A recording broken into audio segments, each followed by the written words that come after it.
for coming and spending some time with me today.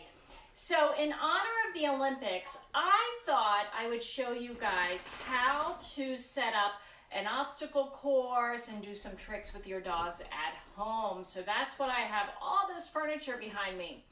So before we teach your dog to go under and over things, I thought we'd teach them how to target your hand, or a simple nose touch to your hand. This is one of the easiest things to teach your dogs, and it's one of the most useful.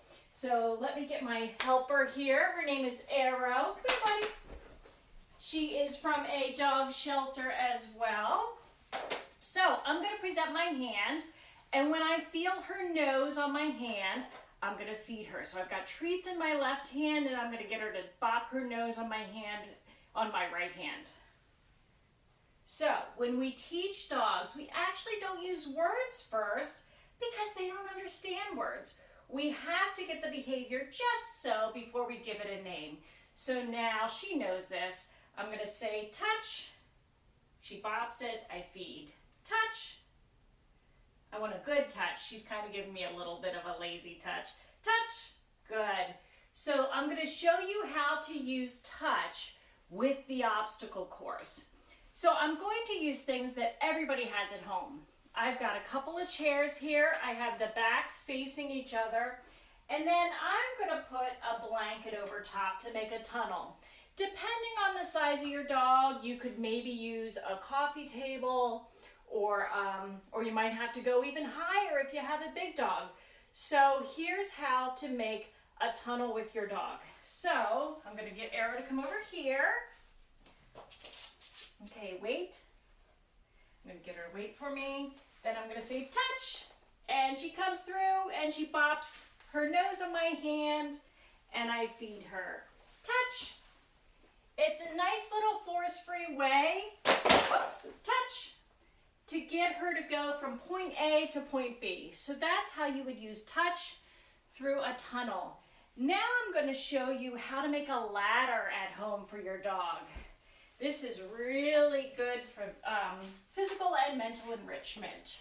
To make a ladder, all you need are 2 towels rolled up longwise, and you're going to rest broom handles on top of it, just like that, and that becomes a ladder. Now, I don't want you to make the ladder super high. It's not about how high your dog has to walk over it. It's about stepping through each rung. So we can use treats and targeting to get her to go through. Touch. So she touches, I feed, touch. Good girl.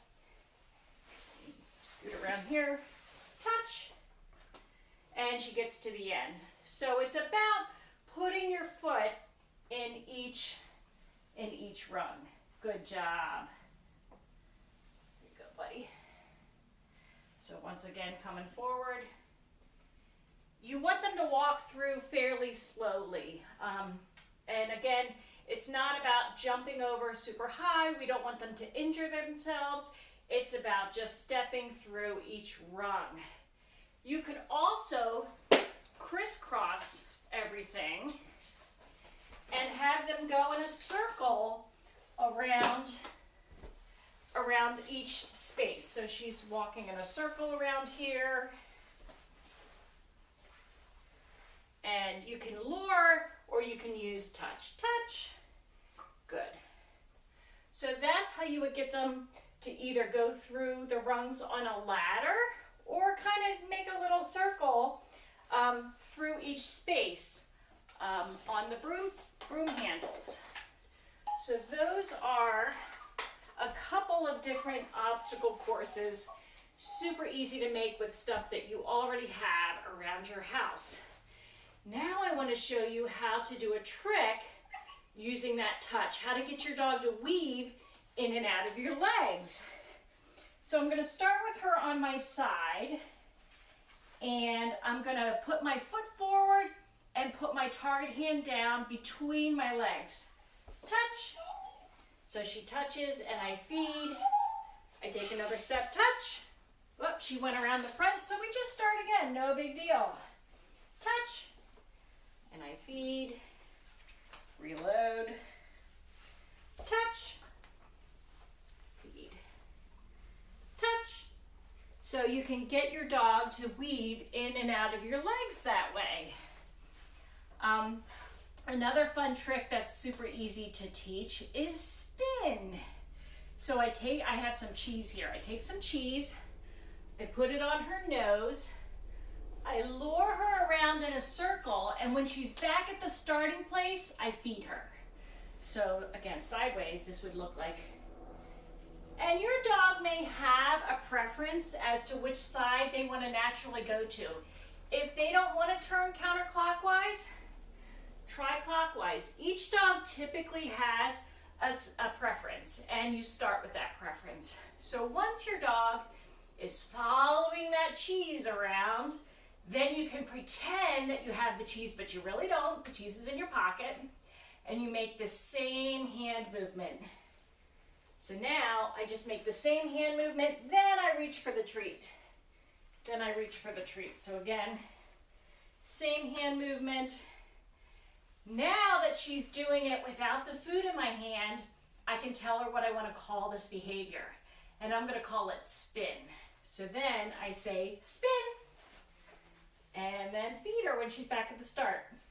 Here, buddy. Spin. Good. So that's how you would teach a spin. And then, of course, we need them to go back up onto their platform to accept their award. So we can use targeting to get your dog to hop up onto something. Touch. Good girl. So she stays there. Now, it's not just about sitting still, waiting on the platform. It's also about doing a little trick up there. So if your dog's a little bit nervous about being up on a platform, you give them a few cookies for being there. This is also how you teach your dog, hey, you know what? Relaxing and staying here is a really good thing to do.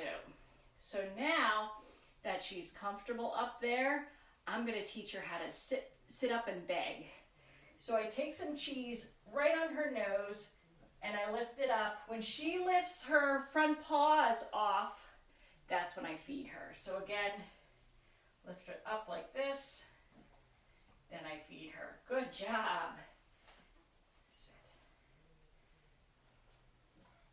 So there you go. And then she's starting to hold it. This is actually really good for their abs.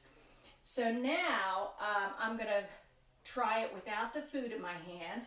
So I pretend I have the food in my hand and I'm feeding from my other hand. And now I'm giving her a visual cue. I'm letting her know, hey, when I do this hand movement, I want you to sit up and beg. Now that we have the hand movement and she's willing to do it, now I can put it on a verbal cue. I call this behavior meerkat because I think she looks like a little meerkat when she sits up. So I'm going to say meerkat, do my little hand signal. She does it and I feed. Release. And then I let her know when she can come out of it. Meerkat. She didn't do it. What am I going to do? I'm just going to try again. That's all. Meerkat. Good job, buddy. I'm going to give her an extra. Release. Good job. And then, of course, you can make a ribbon for your dog. I have a trophy for her that I can present to her for winning the gold in my little Olympic tricks and obstacle course. All right, so I'm looking forward to seeing what you guys can do with your dogs and hearing some feedback from you guys. First question.